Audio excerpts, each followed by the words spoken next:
वो अब तक कार्रवाई क्यों नहीं कर रहे हैं? किस चीज का इंतजार कर रहे हैं? भाई आपको पता चल गया भ्रष्टाचार है, आपको पता चल गया सैंपल फेल हो गए हैं, आपको पता चल गया ये अधिकारी जिम्मेदार है, इसकी ये जवाबदेही है, तो उसके ऊपर कार्रवाई क्यों नहीं की जा रही?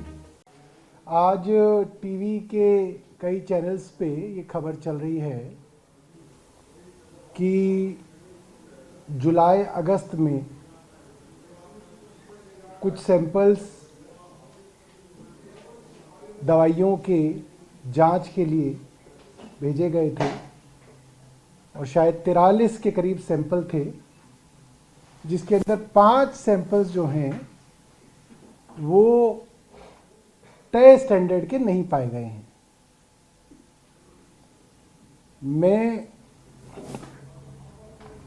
इस बात से हैरान हूं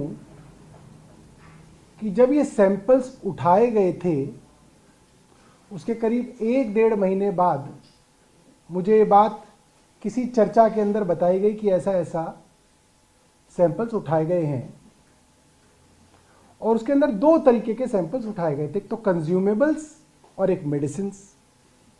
कंज्यूमेबल्स क्या होते हैं?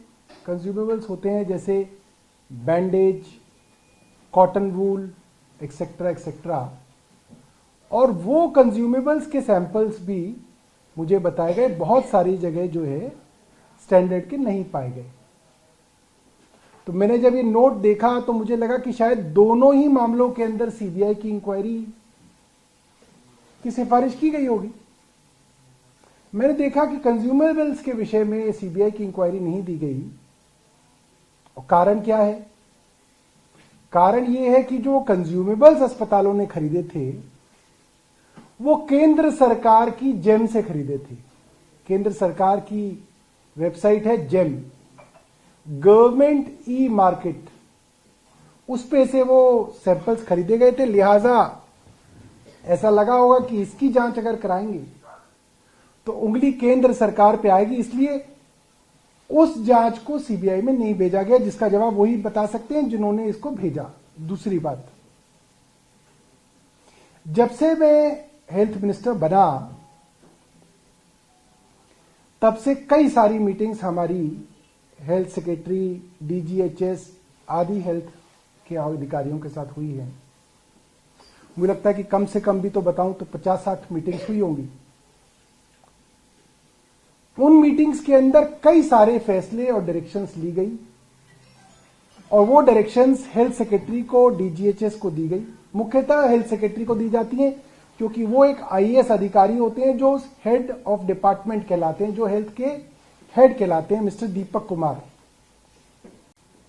मैं आपको तथ्यों के साथ दिखाना चाहूंगा कि उन डायरेक्शंस के बारे में उनको बाकायदा यूओ नोट भेजे गए, मीटिंग्स के मिनट्स भेजे गए, और बाकायदा एक्शन आइटम्स भेजे गए कि आपको ये करना है, आपको ये करना है, आपको ये करना है। एक एक स्पेसिफिक चीज भेजी गई, आपको ये सारी कार्रवाई करनी है।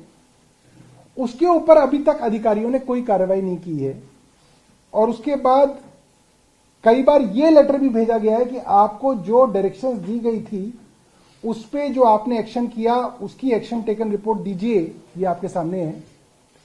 इसका भी जवाब अभी तक जो है हेल्थ सेक्रेटरी साहब ने नहीं दिया है।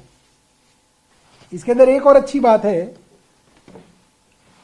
मार्च में मैं जब हेल्थ सेक्रेटरी बना, मार्च में ही एक मीटिंग करके 21 मार्च 2023 को ये कहा गया to expedite the audit of all the purchases, drugs, consumables and equipments made by the hospitals and DGHS on their own as decided in the meeting on 21/3/2023। 21 मार्च की मीटिंग में हमने कहा कि ये सारी जो दवाइयां और कंज्यूमेबल हैं इसकी एक ऑडिट कराई जाए और इसको एक्सपीडाइट किया जाए। इसकी ऑडिट की डायरेक्शंस को भी हेल्थ सेक्रेटरी ने अभी तक नहीं माना है। अब बात आती है कि वो जो दवाइयां हैं वो खरीदी कैसी जाती हैं अस्पतालों के अंदर। दिल्ली के अस्पतालों में, और मुझे लगता है कि लगभग सभी राज्यों के अस्पतालों के अंदर जो प्रोक्योरमेंट होती है वो एक सेंट्रल प्रोक्योरमेंट एजेंसी द्वारा की जाती है, जिसको सीपीए कहा जाता है, सेंट्रल प्रोक्योरमेंट एजेंसी। दिल्ली सरकार के अंदर दशकों से सीपीए जो है दवाइयों की प्रोक्योरमेंट करता है और इस सीपीए को जो हेड करते हैं वो होते हैं डीजीएचएस और ओवरऑल रिस्पॉन्सिबिलिटी जो विभाग की होती है वो होती है हेल्थ सेक्रेटरी की, जो कि है मिस्टर एसबी दीपक कुमार। अगर इस मामले के अंदर कोई धांधली हुई है, नकली दवाइयां आई हैं, भ्रष्टाचार हुआ है, तो सरकार, जो केंद्र सरकार जिसके पास पावर है इन अधिकारियों के ऊपर कार्यवाही करने की, वो अब तक कार्यवाही क्यों नहीं कर रहे हैं? किस चीज का इंतजार कर रहे हैं? भाई आपको पता चल गया भ्रष्टाचार है, आपको पता चल गया सैंपल फेल हो गए हैं, आपको पता चल गया ये अधिकारी जिम्मेदार है, इसकी ये जवाबदेही है, तो उसके ऊपर कार्रवाई क्यों नहीं की जा रही है?